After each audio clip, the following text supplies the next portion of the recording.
Carla Estrada, bumuwelta sa Retoke Chika. May matutunan daw?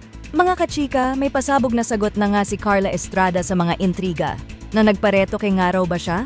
Trending online ang bagong appearance ng TV host matapos niyang mag-guest sa PBB Celeb Edition 2.0.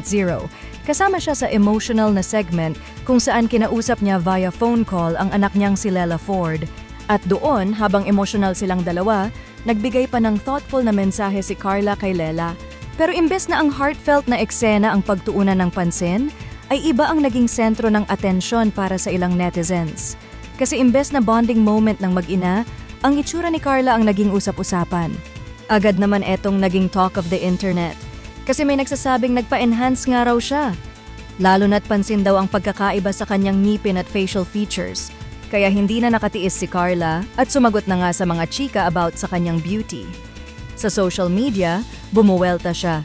Guys, ako pa rin yan. Kaloka kayo. Si Carla nga to mga kachika.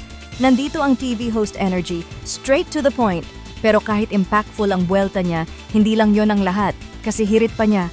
Ang ganda raw ng pwedeng matutunan sa eksena nila sa PBB. Kaya sabi niya, focus tayo doon. At sa huli, may pahabol na paalala si Carla para sa lahat. Huwag ugaliin ang maghanap ng mali sa tao. Ayon na nga mga kachika, mukhang nasagot na ang intriga. At hindi lang ang intriga, pati na rin ang pagiging isang ina.